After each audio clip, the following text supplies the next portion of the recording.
Apple Mac mini M4 আমি যেটা ব্যবহার করি এটা প্রো ভার্সন। তো যাই হোক, গরিবের এই ভিডিও এডিটিং মেশিনে কিন্তু একটা বিরাট আপডেট আসছে মনে হচ্ছে।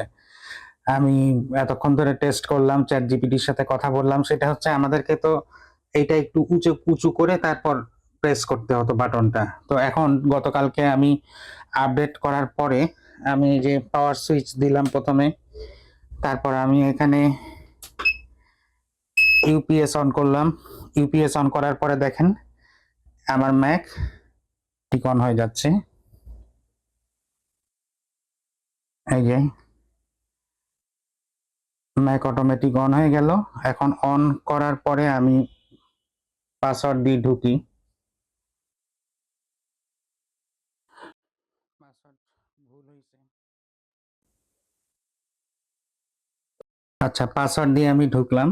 লগ ইন করার পরে আমি যদি এইখানে আমি সিস্টেম সেটিংয়ে যাই, সিস্টেম সেটিংয়ে গেলে দেখা যাচ্ছে যে এনার্জিতে কিন্তু আমার start up automatically after a power failure এটা আমার ডিজেবলই করা আছে। তো চ্যাট জিপিটির কথা অনুযায়ী প্রথমে আমি এটা চেক করলাম। তারপরে আমি কোন আপডেটে আছি দেখি। আমি কিন্তু এই যে মেগা আপডেট যেটা আছে, এই যে গতকালকে আমি যেটা করছি সেটা হচ্ছে মাইনর আপডেট, যেটা সিকুয়া যেটা 15.77 এইটাতে আপডেট করার পরে এই পরিবর্তনটা আসছে। কিন্তু এই যে তাহুই 26.5.1 এইটাতে আমি এখনো আপডেট করি না। এটা হিউজ আপডেট। তো দেখা যায় আমি যেহেতু প্রিমিয়ার প্রো আফটার এফেক্টস বেশি চালাই, তো সেক্ষেত্রে এইটা খুব গ্রাফিক ইন্টেন্সিভ বলে শুনছি। ওইটাতে আমি এখনো যাই নাই, আরো হয়তো বা কয়েক মাস পরে যাব। তো যার ফলে যেটা হলো সেটা হচ্ছে যে, যেমন আমি যদি এখানে এখন চ্যাট জিপিটিতে যাই, চ্যাট জিপিটিতে এইটা কিন্তু আমি অনেকক্ষণ তার সাথে আলাপ আলোচনা করছি।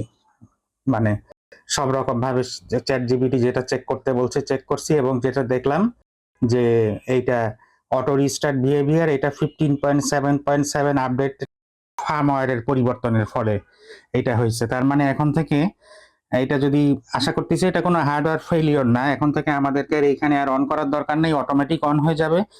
এবং অন করার পরে যদি আমাদের ব্যবহার না করি সেক্ষেত্রে এটা স্লিপে চলে যাবে। তো এটা অ্যাপেল একটা দারুণ কাজ করলো। অ্যাপেলের মনে মানে এইটা ছিল, তারা এইভাবে এই সমস্যাটা সমাধান করতে পারে, এটা কিন্তু আমি চিন্তাই করি নাই।